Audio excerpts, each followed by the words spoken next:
chance to watch Garry Tonon fight in 1FC, and one of the reasons why Tonon is a particularly interesting guy for me to watch is because there are a lot of jiu-jitsu guys who tend to move over into MMA, but not everybody has the style that really is going to fit in MMA and really be all that successful. And Tonon's a guy who identified pretty quickly that I felt had a chance to be one of those jiu-jitsu guys who actually does do very well.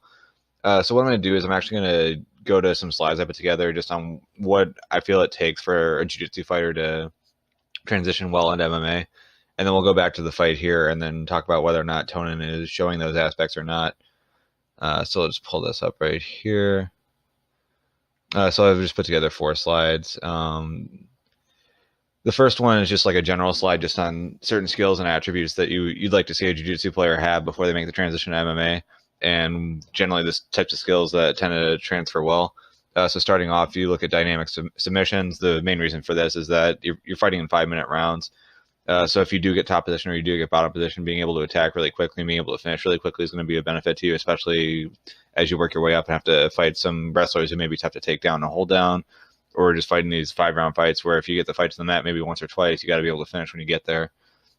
So a guy like Gordon Ryan is very good at that, where he's known for his leg locks, but he also has he has good guillotines, very good guillotine series. He's got triangles. He's got a lot of other stuff as well.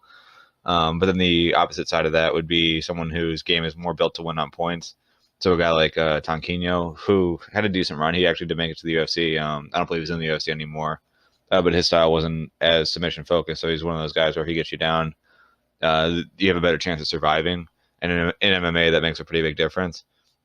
Also kind of mentioned competition style. It's based on top control. Bottom game is sweep based. The point there is that with top control, there's nothing wrong with being able to control from top and then being able to advance, but that was more of the point I was making there was more towards people who tend to control on top and win on points. They'll win by like 3 points here or there just from like a guard pass, where they're not going to go like past the guard, maybe get to knee on belly, then go mount back and score from there.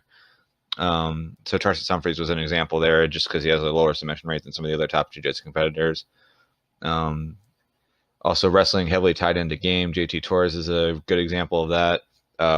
Versus the limited takedown skills of like a Paulo Miao. Obviously, if you're a jiu-jitsu guy, you need to be able to get the fight to the mat if you're going to be able to use your jiu-jitsu. When I say wrestling heavily tied into game, there's 2 aspects of wrestling. There's wrestling where it's like if they're both standing on the feet and you're able to get the takedown, that's pretty important to have that skill. But you could also have a game where a lot of the sweep finishes you have tend to have wrestling style finishes. A lot of sweeps from a half guard, for example, will finish in the wrestling, like finish from a single leg or something to that effect. So maybe you have good sweeps with wrestling finishes, but your wrestling isn't the best on top. You can sometimes get away with that in MMA because the setups are a lot different. You're not both like standing in a wrestler stance, you're striking, so you can kind of use your strikes to set up your shots. And once you get in, if you have good finishes from your sweeps, that can still apply pretty well. Having an offensive guard, Edwin Najmi is an example of that. So there are some high-level jiu-jitsu guys who generally specialize in playing the top game.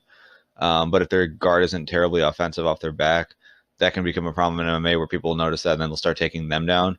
RDA is the perfect example of that, where he's had some trouble recently where he lost to Khabib Nurmagomedov, but he also has recently lost to Colby Covington and Kamaru Usman because they realized, hey, look, this guy is a jiu-jitsu world champion, but if we take him down, he's not as dangerous off his back as he is on top. So we can just kind of hold position there and win out these rounds. And in those 3 fights, outside of a Kamaru attempt that he had on Usman, really wasn't ever that close to finishing them. So they were able to get away with that strategy and ended up beating him. And then also, what type of athlete are you? An explosive athlete is generally going to be better suited to adjusting to striking and also being able to get in our shots. So a guy like Lucas Barbosa would probably transfer well in that way. Whereas a guy like Caio Terra, maybe not as much, where he might not be able to transfer into striking quite as easily as some of the other guys. And then also, once he tries to shoot in for his takedowns, they may not be as quick and effective as they otherwise could be. Now, as far as what I like to see once a fighter does make the transition from jiu-jitsu to MMA, the first skill that they need to have is being able to get the fight to the mat. That's an obvious one, but it's still very important. So they need to be able to close the distance while using their striking offense or defense. Offense would be more like I'm throwing punches, you get your hands up, and then once your hands are up, I shoot underneath. Defense is where I'm kind of waiting on you to punch, and I'll slip out of the way and then get in on a shot that way. So you need to be able to do that to set up your takedown or guard pull. Generally, a lot of these guys in MMA, they're not going to be pulling guard. There are some guys who are so nasty off their back where they can get away with that. Fabricio Verdun is a really good example. But for the most part, if you're a jiu-jitsu guy, you're generally trying to get the takedown as opposed to set up a guard pull. But sometimes you can't get the takedown, and you have to take the next best thing. That's one of the things we've seen with Demian Maia, where if he can't take a guy down, but he's still able to clinch with them, he might just pull guard or pull half and then look to sweep and get on top that way. So the guys in the UFC who do that really well, Demian Maia does a really good job. A lot of times he'll feint the jab, and if you get your hands up, then he'll shoot underneath. If you don't and you eventually throw back at him, he'll try to slip out of the way and get in. Jacare is more offensive with how he sets up his takedowns. Dorino is very effective. Gilbert Burns, that is. And then Wilson Hayes gets a lot of takedowns in his fights. And then Mackenzie Dern is someone in the UFC who struggles with it. This would be a longer list, but I think once you get to the UFC level, if you can't set up your takedowns and do skill number one, you're probably not even going to make it that far.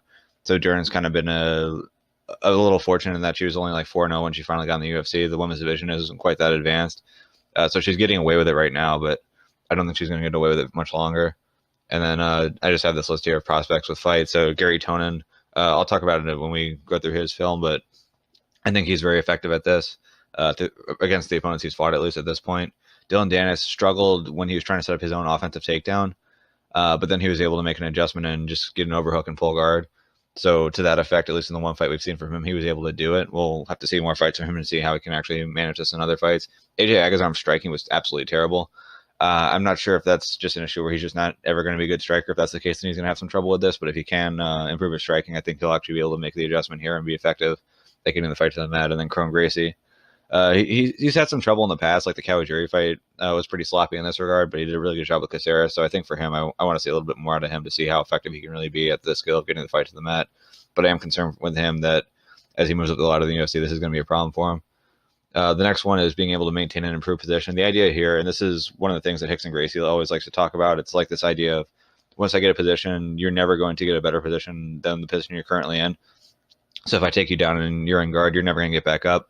If I pass your half guard, you're never getting your full guard back. If I pass to side mount, you're never getting any kind of guard back. I pass to mount, you're not even getting side control back. I pass to your back, it's over there. So that's sort of the idea that you want to see from a high-level jiu-jitsu guy. You don't want to have a guy where he's taking guys down and they're getting right back up, or he's passing their guard but then they're recovering. That's definitely trouble for them because the rounds are so short, you have to be able to continually move forward and be able to get your finish quickly. Otherwise, you're going to have to keep taking guys down over and over. And there are a lot of high-level wrestlers that are in this game. So if that's the style that you have, eventually you're going to have to face a high-level wrestler. And if you can't finish them quick, you're going to have some trouble. So if you get the takedown, prevent the opponent from getting back up, pass their guard. If you pull, being able to quickly set up your sweep or submissions. And then, as I mentioned, once positions improve, don't let an opponent earn a better position. Demian Maia is known for this. He kind of has the same style every single time. Take a guy down, whether it's passing their guard or passing a butterfly guard, working his way to mount or back if he's able to just go straight to the back. And then he just stays on your back until he gets the finish. Jacare is really effective at this. Crone did a fantastic job of this. Verdum, very good once he pulls guard of attacking immediately and finding his submissions. Davi Hamos is good at this. Luke Rockhold, who isn't necessarily a high-level jiu-jitsu competitor in that he hasn't won any world titles or anything at a black belt, but he's also very effective at this once he gets on top. And then Mackenzie Dern tends to struggle with this. Ryan Hall I put on this list just because a lot of times his takedowns are more just kind of like Imanari rolls where he goes for the heel hook. But if he doesn't get the heel hook, sometimes he'll lose position or he'll just end up in a position that isn't quite as good as the submission attempt that he once had. So he's not always constantly improving position with him. If he catches the heel hook, great, but if he doesn't, sometimes that can be an issue where guys just keep getting away. Claudia Gadelia gets a lot of takedowns, but isn't always able to keep people down. That was one of her issues with Joanna Jędrzejczyk, where she was able to get her down a lot, but Joanna would keep getting up. And then Wilson Hayes also has this problem. And then as far as what we've seen from our the top prospects, Garry Tonon's been decent about this. I think in this most recent fight, he kind of had some issues there. But he did maintain control, but there were a lot of opportunities where Englund escaped good positions. Like you can see in the screenshot here, he had mount 4 minutes in. Englund got away a few different times, but never fully escaped and got back to standing. But even still, Tonon didn't continually move forward. Dylan Dennis, we haven't seen a whole lot from him in MMA. Once he got to the fight to the ground, just changed a couple of submissions together and caught his toe hold and won from there. AJ seemed to move forward for the most part, but he was kind of catching his opponent late in round. So once he got on the back, he wouldn't have enough time to finish. And then with Crone, he's very effective at this. And then skill 3 is being able to finish quickly. So as I mentioned before, these are 5-minute rounds. You have to be able to get your finishes quickly. You're going to fight some top wrestlers eventually. So if you do get the opportunity to get these guys down, you got to finish quickly. sometimes you may be able to take down a top wrestler. You look at a case like Damian Maia versus Chael Sonnen. It's a lot of times people think of the names. It's like, is a guy like Damian Maia going to take down? Like, is he going to be able to take down a guy like Chael Sonnen, who's a world silver medalist? I don't remember what exactly the competition was, but definitely a hell of a wrestler. But the fact of the matter is that when you're talking about fighting or even like grappling, it's not the name of the person who's doing it; it's the technique itself.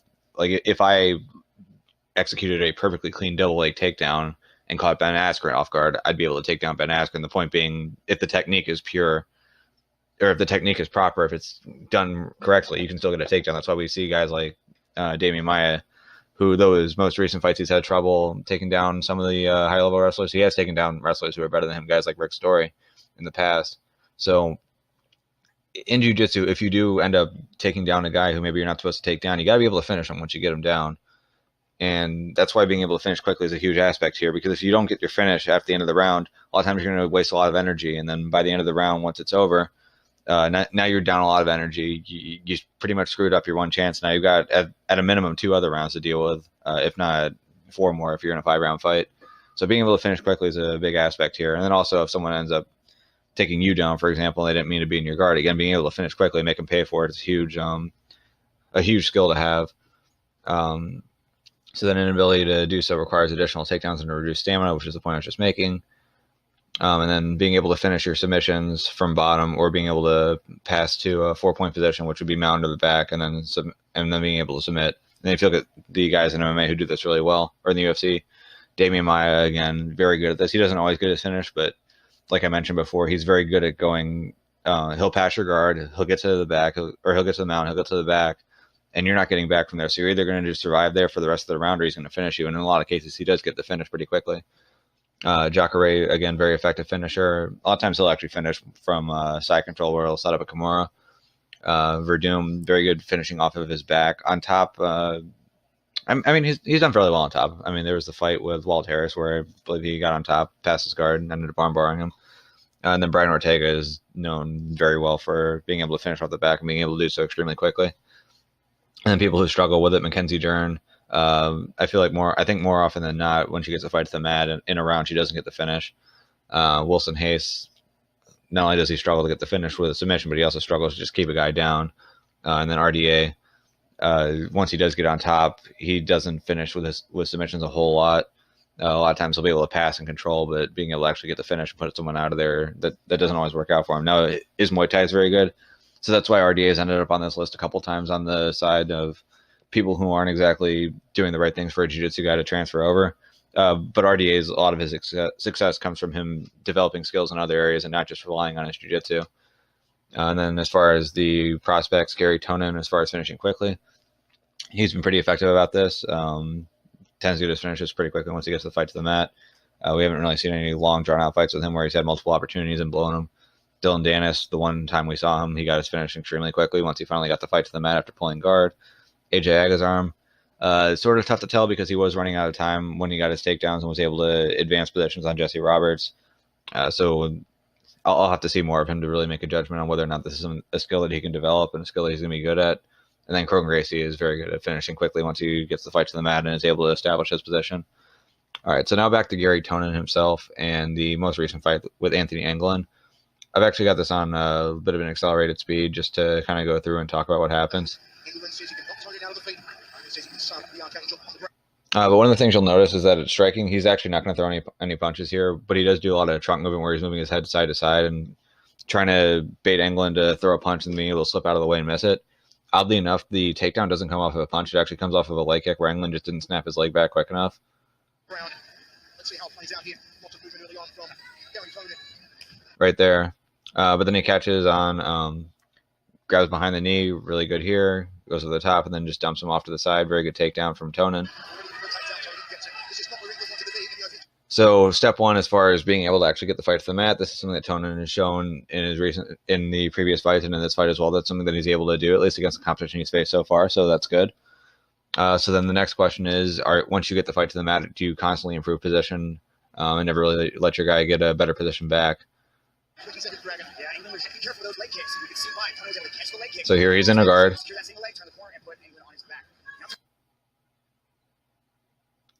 Now like a knee shield half guard.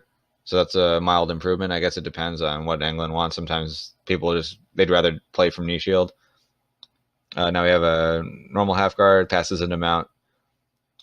All right, so in theory, if Tonon's going to keep moving forward, then England is never going to get a position better than mount. But something weird that happens here, and I'm not exactly sure why it happened. But it looks like Tonon actually pushes England towards the fence. I don't know if you figure that'd be a better position for ground and pound. Typically, if you're a jiu-jitsu guy and you can take a guy down in the middle of the mat and mount him in the middle of the mat at that, you're going to want to keep it in that area while the other guy's probably going to want to work his way to the fence so he can wall walk. But it looks like Tonon actually does the work for him to get him close to the fence.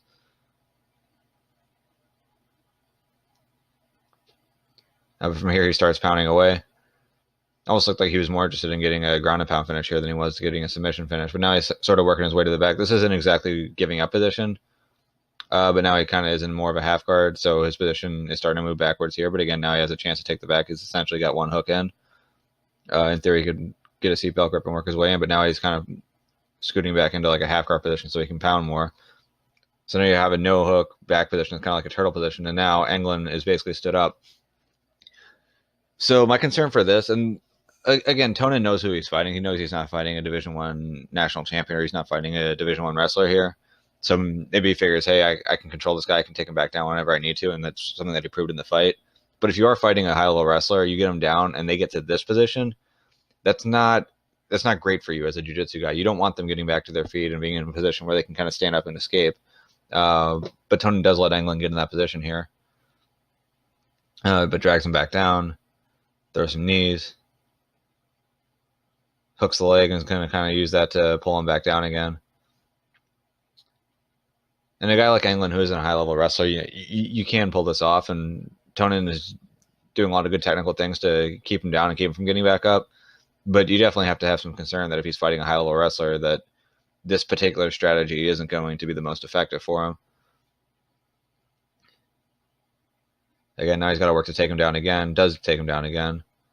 So I mean, good work by Tonon to actually get the fight back down on the map. But that's, I guess technically, since there was never escape, if you're looking at this as like a folk style wrestling match, this isn't a new takedown; it's just a mat return. But effectively for MMA, this is, I think a lot of places like, I forgot what it's called, Fight Metric, like they'd probably score this as another takedown.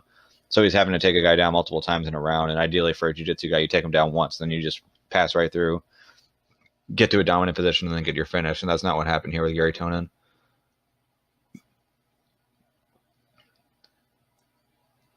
So now he's going to pass to half guard, throw some more punches, get some to turn. Now he can potentially take the back, throw some more punches, moves off the back, throw some more punches, kind of rides a little high here. Almost a little surprised England didn't get away right there, but Tonon does a decent job of hanging on, maintains control. Now he's knee on belly, mount, throw some more punches. England's just covering up.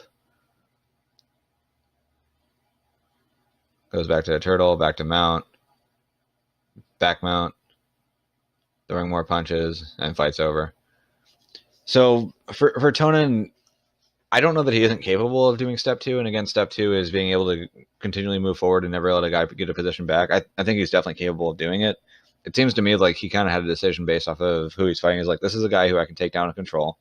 If he starts to get away, I can take him right back down. And I don't want a submission finish. I want a TKO on my record. And that seems to be how he fought him there. Because it looked like there were definitely opportunities where he could have hunted for the submission a little bit more. So it's hard for me to say that Tonon doesn't have it in his game to do what I'd like to see him do.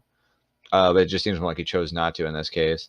But either way, as far as looking at him moving forward, if we're looking at all the skills here, for skill one, can he get the fight to the mat? So far, everything we've seen from him, yes, this is the most important thing for a jiu-jitsu guy to be able to do in MMA if he wants to be successful. Tonon's got it. Skill two, being able to maintain an improved position. This one, it's in a little bit more question just because of how that fight went, where he did lose positions. I said this before, as this shows, he had mount and ends up losing mount later on. So you want to see him being able to maintain an improved position a little bit better than what we saw in this fight, but that could have just been a tactical thing. It might not have been as far as what he's capable of doing. He may be able to just kind of play like a Damian Maia and just kind of smother you and eventually get to his position. And then finish quickly. In this case, he didn't have to rely on a submission, but he just kept on pounding away on this guy and was able to get the finish in the same round. So he got the takedown at the start of the round, the guy never got an escape, and then Tonon was able to finish before the end of the round. So that's what you need to do, and that's what he did.